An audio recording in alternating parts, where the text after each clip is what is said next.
Hello everyone, welcome to this Breeders' Cup special edition of Facebook Live. Excuse the little cough. I've got a minor cold, but it won't let me stop me talking about the Breeders' Cup. 15 races over the 2 days. In this specific section, we're not going to focus on all 15. We're going to hone in on the turf and especially the European perspective on that turf. Now, there's lots of other information available, lots of other columns and articles going up on our website to really take into account the dirt races. So keep a check on timeform.com for all the latest info. We have got, of course, our sister station of Timeform US, which is going to input a lot more information from that perspective. We've got Mark Milligan, who's writing and has written articles based on the home challenge, the away challenge, and various things within. And we've got a full race pass service for Saturday's card as well. So you are well placed to enjoy the Breeders' Cup and to hopefully profit from the Breeders' Cup with us at Timeform. But we're going to start with a gallop through Friday and Saturday's turf races, especially from that European perspective, like I was saying, because that's more or less what you're most interested in, and it's certainly what I'm most interested in. And we start with the Juvenile Turf Sprint. Now, this is the first time this race has been on the Breeders' Cup card. It's been in existence before, but in listed form, and only this year has it been upgraded to Group 1 status, or Grade 1 status as they call it in the US, and it's part of the Breeders' Cup programme. Now, last year, if you can remember, it was European dominated. First and second were Godolphin and Aidan O'Brien, Decoration of War, and fourth home was Archie Watson's Corinthian Knight. And Archie Watson is targeting another of his top 2-year-olds at this specific race, and it's Soldier's Call. And he's a really good fit for this race, you'd imagine, because of the ability he's got and of the speed he's got. Think back to the Flying Childers, which he dominated from start to finish, and think more so of the Prix de l'Abbé when he took on his elders and saw off all the competition, including Batache, and was only run down late on by Mab's Cross and another French horse who were more patiently ridden and benefited from when they made their move and not just where they made the move. So Soldier's Call is an unusually fast horse for the Americans and indeed the rest of the European Challenge to contend with. Heading the rest is probably Sergei Prokofiev, the horse who was the big white hope from Ballydoyle starting the season, finished third in the Coventry, then had a bit of downtime while he struggled to get his act together but roared back to life in the Cornwallis. And what's interesting is that Soldier's Call and Sergei Prokofiev, probably the big two as far as Europe's concerned in the Juvenile Turf Sprint, the chalk and cheese in terms of styles. Soldier's Call, drawn low, will be ridden aggressively and attackingly to make use of that early speed.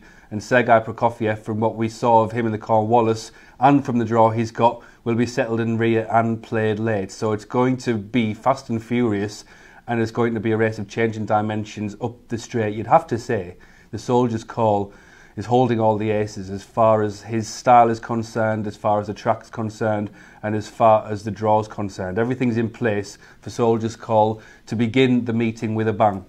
One other horse, just to throw in the mix, is So Perfect. Now, it's an Aidan O'Brien horse who, of course, he was toying with running in the Juvenile Fillies turf, which is over a mile, but he's instead opted for the sprint, 5.5 furlongs, and that will be tight for So Perfect.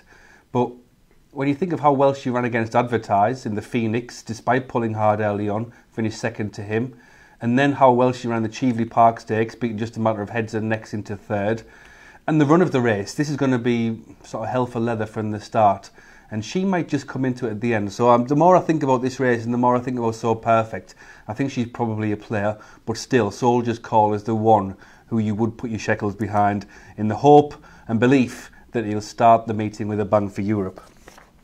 Move on then to the Juvenile Fillies turf, and this is a 5-strong contingent from Europe, and 5 strong in terms of number, but not that strong in terms of what Europe is sending over there. The best of them for me is Just Wonderful, who has her quirks, not quite so much as a year older half-brother Lost Treasure, who we'll be talking about in a second in conjunction with a turf sprint. But she's blown hot and cold through the season. The plus point is that last time in the Rockfell, she was really clinical, travelled strongly, quickened on request, then just idled at the finish. The winning margin didn't really do her justice that day, but her set style should get her far in the juvenile fillies turf, because when you go to America you want a high cruising speed and a sharp turn of foot, and at stages through the season she's shown both of those qualities, and obviously being the anointed one, the chosen one from all of Biodoyle's fillies will count for something. The Mac and Bullet, one of the most admirable fillies around, one of the success stories of the year. Don't forget though that her last 2 power plays have been in the Lowther and then at Cheveley Park, 6 furlongs both, and you have to question, given her run style and given her pedigree, that whether she'll stretch out to the mile here. It's pretty doubtful for me, even though I think that Just Wonderful is the best of the Europeans.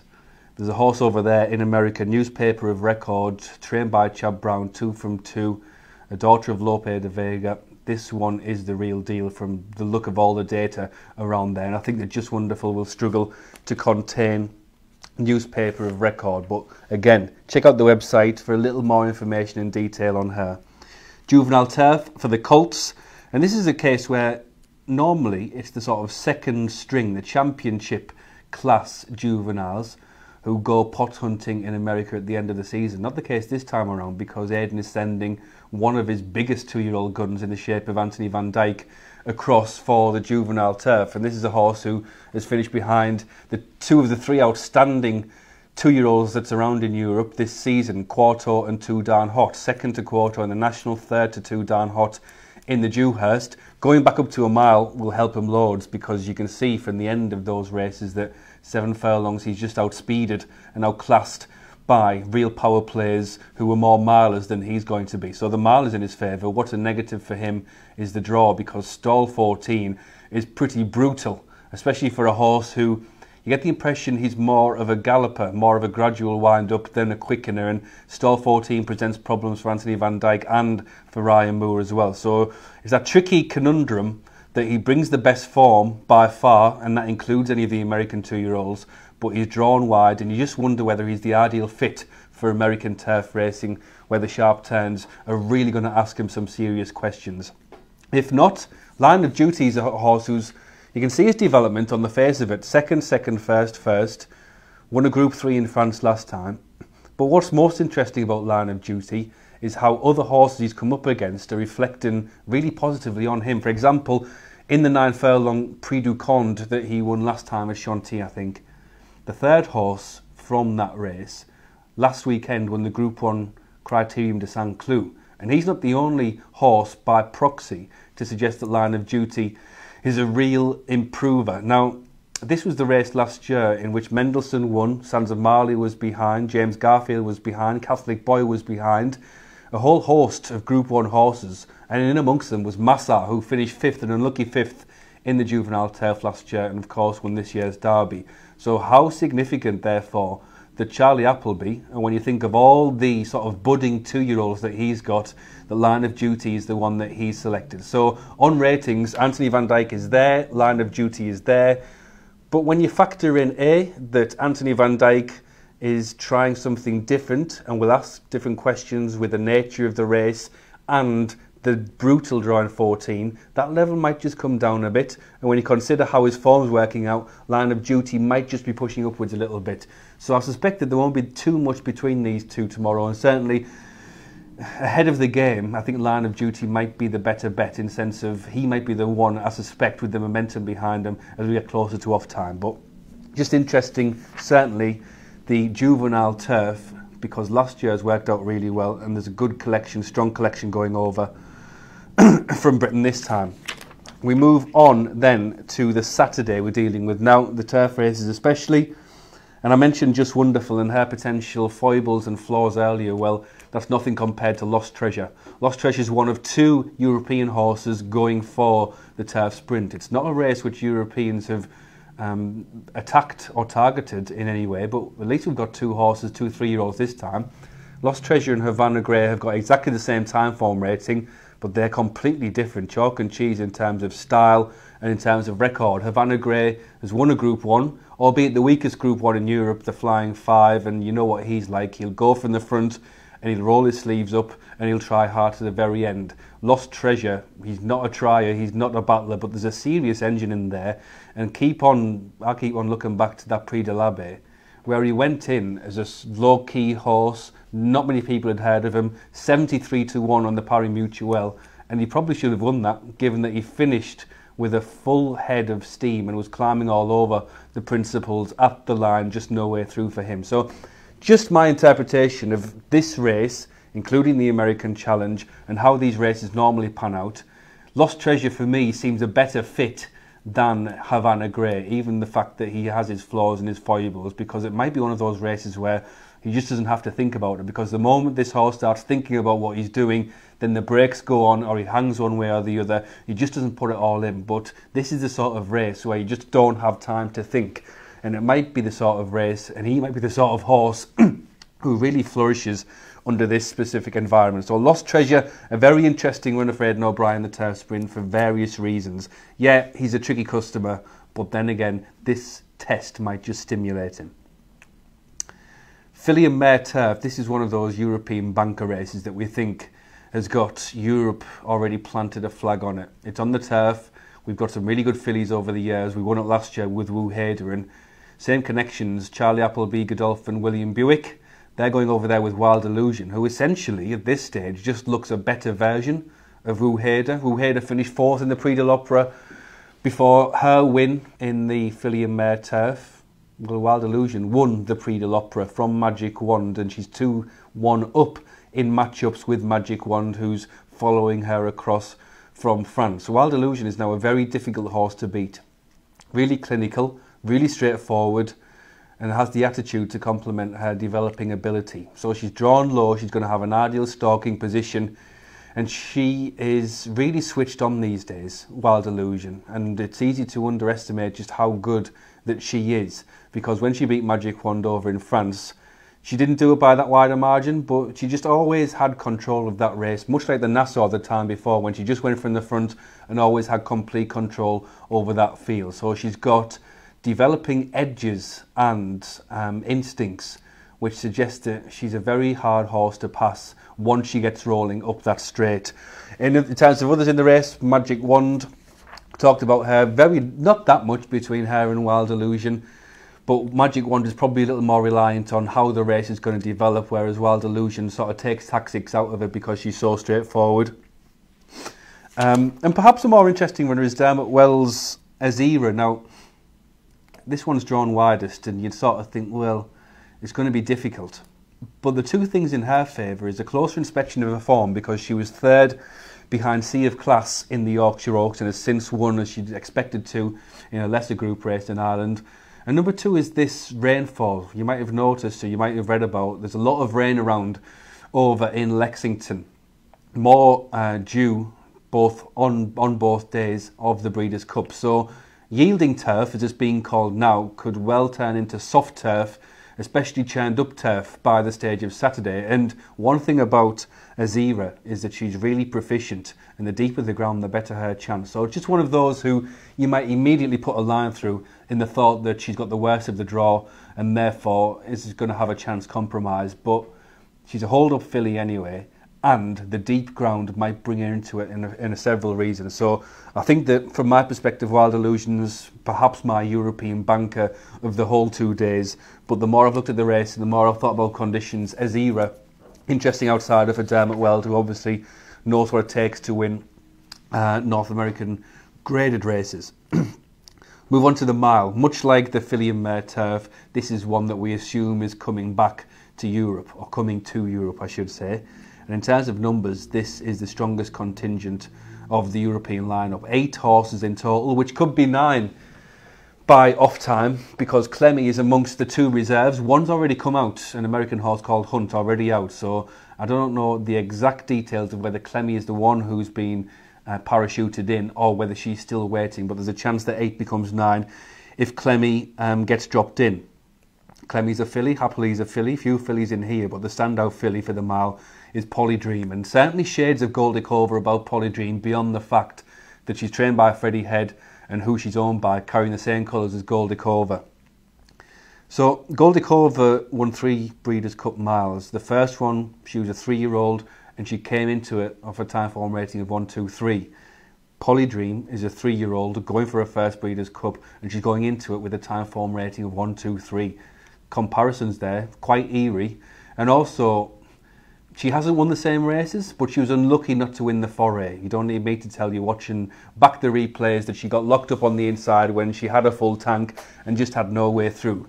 So Polydream has got a slight question mark to answer with the trip, because she's yet to do it over a mile, and her sire, Oasis Dream, brilliant sprinter that he was, he actually tried this trick when he was in his pump, in that John Gosden thought he could get away with taking a sprinter to the Breeders' Cup mile, but Oasis Dream just didn't relax enough. Polydream isn't so one-dimensional, but she's still got that box as yet unticked, and it is of course a significant box, more so perhaps with the rain that's around.